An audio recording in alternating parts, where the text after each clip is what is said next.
ये video lecture में हम ऑर्गल डायग्राम के बारे में मैं आपको बताना चाहता हूँ कि ऑर्गल डायग्राम आपको कैसे डिस्क्राइब करनी है। उसके लिए मैं आपको यहाँ ये वीडियो लेक्चर में बताने वाला हूँ। ठीक है, ऑर्गल डायग्राम डिस्क्राइब करने के लिए, एक्सप्लेन करने के लिए पहले तो आपको ऑर्बिटल का स्प्लिटिंग है वो पता होना चाहिए। ऑर्बिटल है तो आपको पता है orbital S P D F G orbital है तो उसमें एस ऑर्बिटल का स्प्लिटिंग नहीं होता है। ठीक है, पी ऑर्बिटल का भी स्प्लिटिंग नहीं होता है।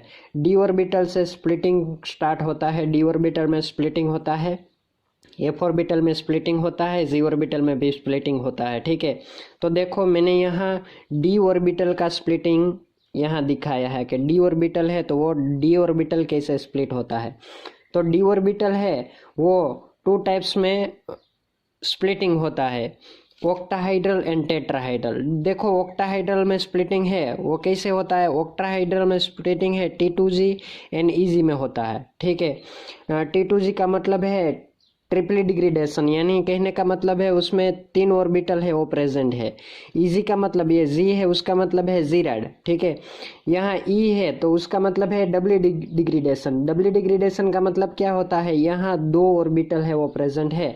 तो कहने का मतलब यहाँ पहली ऑर्बिटल है वो DXY DYZ एंड DZX। ठीक है, यहाँ DZ² एंड DX²Y²। स्क्वायर वाली ऑर्बिटल है ये इजी में, और जो ट्रिपली डिग्रेडेशन यानी 3 ऑर्बिटल है DXY DYZ एंड DZX यहाँ T2G में रहती है। यानी कहने का मतलब ये है उसकी एनर्जी है वो एनर्जी लो है और इजी है उसकी एनर्जी हाई है। तो जिनकी एनर्जी लो है वो आपको डाउन फील्ड में रखनी है और जिनकी एनर्जी हाई है वो आपको अप फील्ड में लिखनी है। ठीक है, तो मैंने यहाँ ऑक्टाहाइड्रल में T2G एंड EG है उसकी जो भी स्प्लिटिंग था वो स्प्लिटिंग मैंने यहाँ एक्सप्लेन कर दिया।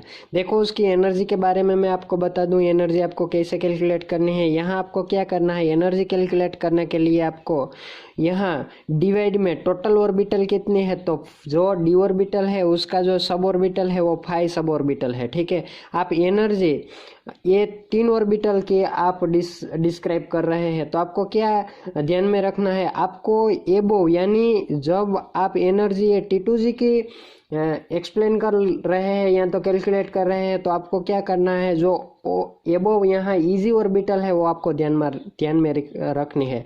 तो 2/5 और आपको पता है ये स्टेबल है यानी ये 0 है, डाउन यानी लो एनर्जी तो उसकी एनर्जी माइनस में हमें लिखनी है।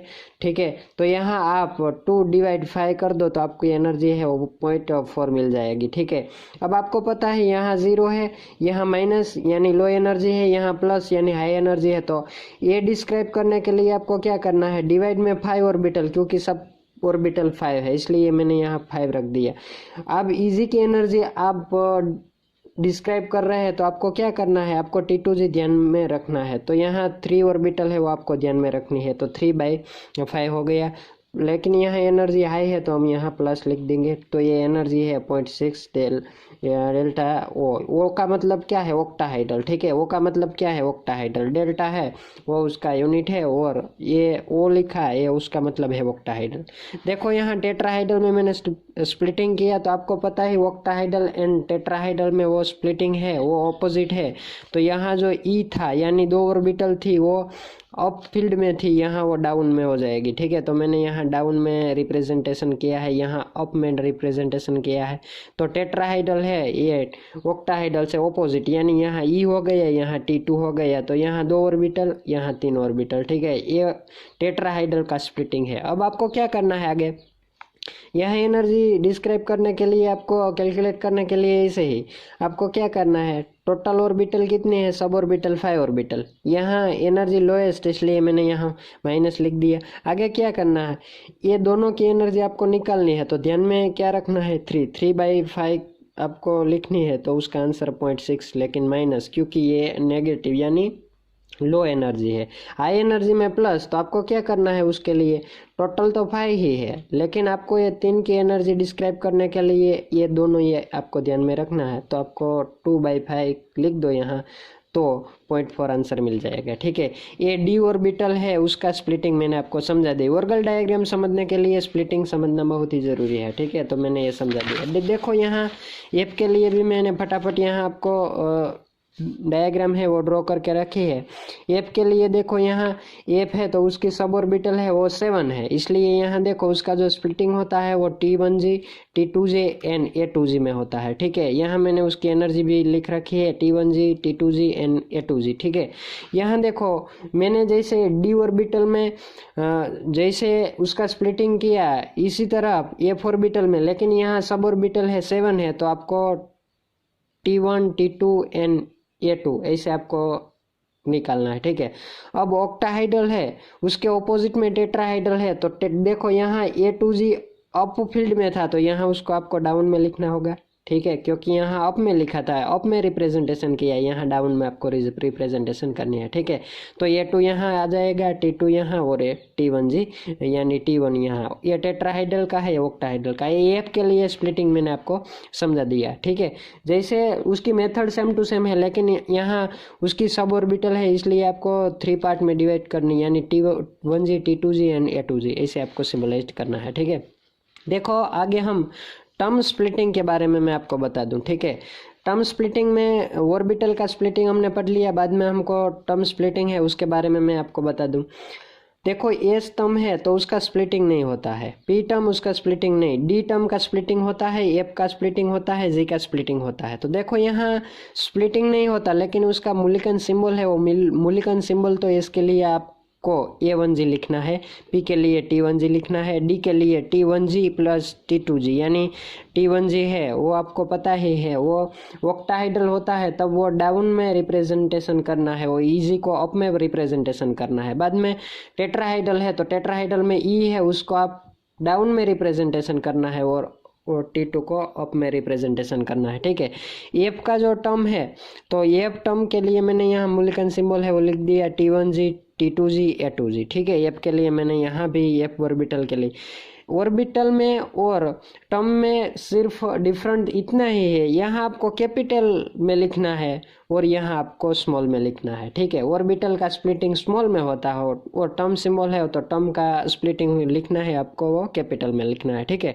जी के लिए मैंने यहाँ लिख दिया G1G T2G सॉरी यहाँ T1G T2G EG and A1G। ठीक है, ये जी का स्प्लिटिंग हो गया, तो ये मूल्यांकन सिंबल आपको याद रखना होगा। अब हम ऑर्गल डायग्राम है, हमारा जो मेन टॉपिक है ऑर्गल डायग्राम, उसके बारे में मैं आपको बता दूं कि आपको ऑर्गल डायग्राम है वो डी टर्म में आपको स्प्लिटिंग कराना है। ठीक है, तो यहाँ देखो डी टर्म के लिए मैंने यहाँ लिख रखा है स्प्लिटिंग उसका, कि आपको ध्यान में क्या रखना है, स्पिन मल्टीप्लिसिटी यानी 2s+1 डी तो टर्म है वो तो आपको पता है, D1 and D6 electronic configuration, octahedral and tetrahedral यानी वीक फील्ड।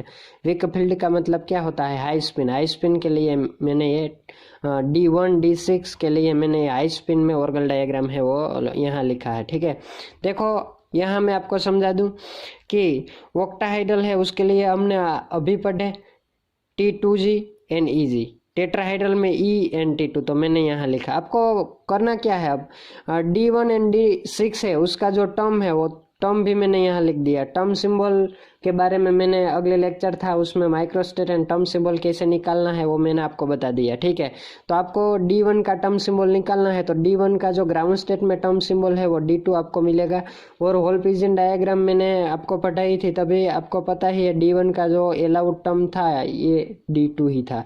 D6 का जो टर्म होगा वो D5 होगा। ठीक है, उसके स्पिन मल्टीप्लिसिटी है वो 5 मिलती है आपको। तो आपको क्या करना है, अब डी टर्म के लिए मैंने यहाँ ऑर्गल डायग्राम है वो यहाँ लिख दी। ठीक है, तो यहाँ T2G एंड EG, यहाँ क्या होगा E एंड T2, यहाँ आपको स्पिन मल्टीप्लिसिटी लिखनी है। ठीक है, ऐसे आपको ऑर्गल डायग्राम है वो ड्रॉ करनी है। देखो हम D के बारे में थोड़ा उसका जो इक्वेशन है वो इक्वेशन के बारे में भी मैं आपको बता दूं कि उसका इक्वेशन है तो वो इक्वेशन आप कौन सा इक्वेशन यूज़ करोगे। देखो ऑर्गल डायग्राम मैंने यहाँ डी के लिए फिर से एक बार ड्रॉ करके रखी है। यहाँ देखो डी टर्म, यहाँ आपको स्पिन मल्टीप्लिसिटी लिखनी है यानी 2 5 जो भी स्पिन मल्टीप्लिसिटी है वो आपको लिखनी है। देखो यहाँ मैंने ऑक्टाहाइड्रल के लिए उसका स्प्लिटिंग T2G एंड EG लिख दिया, टेट्राहाइड्रल के लिए EG एंड T2G लिख दिया। ठीक है, यहाँ टेट्राहाइड्रल के लिए आपको EnT2 लिखना है, लेकिन मैंने यहाँ EgNT2G लिख दिया। ठीक है, आपको E और T2 लिखो तो भी चलेगा। यहाँ देखो मैंने यहाँ इक्वेशन लिखा है कि DN ऑक्टाहाइड्रल के लिए जो आपको इक्वेशन यूज करना है वो DN होगा। ठीक है, इन टेट्राहाइड्रल के लिए जो इक्वेशन अप्लाई करना है वो इक्वेशन है 10-n, यानी कहने का मतलब ये दोनों का सेम स्प्लिटिंग मिलेगा आपको, उसका स्प्लिटिंग है वो सेम मिलेगा। देखो मैंने यहाँ D1 and D6 लिखा है। ठीक है, ऑक्टाहाइड्रल में, यानी n की वैल्यू है वो मैंने 1 लिखी और यहाँ n की वैल्यू मैंने 6। देखो यहाँ DN and D10-n, ये ऑक्टाहाइड्रल के लिए, ये टेट्राहाइड्रल के लिए। तो ऑक्टाहाइड्रल के लिए मैंने n इक्वल टू कितना लिखा, n इक्वल टू 1 लिखा। तो आपको ये इक्वेशन यूज करना है 10-1, तो उसका आंसर कितना मिलेगा आपको 9, यानी D1 and D9 का जो स्प्लिटिंग है वो सेम ही होगा, कहने का मतलब ये है। ठीक है, दूसरी बात मैंने यहाँ D6 लिखा तो n इक्वल टू मैंने 6 लिखा। तो आपको टेट्राहाइड्रल में क्या करना है, टेट्राहाइड्रल के लिए 10-n, यानी आपको 6 यहाँ ऐड करना है। 6 ऐड कर दो तो 10-6, तो उसका आंसर 4, यानी D6 and D4 है उसका जो स्प्लिटिंग है वो सेम स्प्लिटिंग मिलेगा आपको। इसी तरह यहाँ टेट्राहाइड्रल के बारे में मैंने यहाँ स्टार्ट टेट्राहाइड्रल से किया। ठीक है, ऑक्टाहाइड्रल का इक्वेशन DN, तो मैंने यहाँ n इक्वल टू 4 ले लिया। तो आपको ये टेट्राहाइड्रल के लिए यूज करना है, तो टेट्राहाइड्रल के लिए 10-n लिखना है। तो यहाँ 10-n लिखो आपको, तो n इक्वल टू 4, तो 4 तो 6 मिलता है, यानी D4 and D6, D4 octahedral में और D6 है वो टेट्राहाइड्रल में, वो दोनों का स्प्लिटिंग आपको सेम मिलेगा। देखो यहाँ n इक्वल टू मैंने 9 लिख लिया। ठीक है, तो यहाँ आपको 9 ऐड करना है।